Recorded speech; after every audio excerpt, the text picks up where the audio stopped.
Europe 1, 7h28.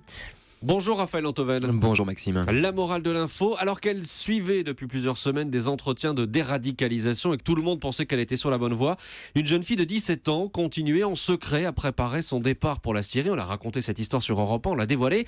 Et c'est grâce à son téléphone que les policiers ont découvert son projet et pu intervenir avant qu'elle ne passe à l'acte. Mais oui, cette histoire est dingue. La jeune fille suivait donc des entretiens de déradicalisation avec Dounia Bouzar en personne, c'est-à-dire quand même une de nos très rares championnes en la matière.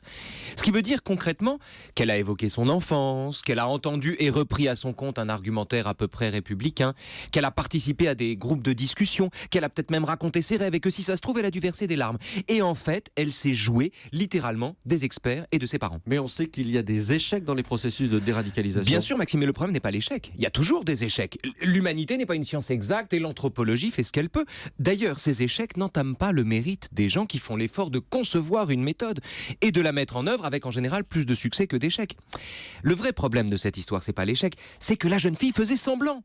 Elle jouait à l'enfant guéri. Elle tenait le rôle de la fille qui sort de l'illusion et tout ça faisait partie de son plan. Mais est-ce que les terroristes ne sont pas toujours masqués ou déguisés ? Mais bien sûr, on connaît tous l'histoire de terroristes qui se déguisent en soldats ou en rabbins pour se faire exploser au milieu de la foule.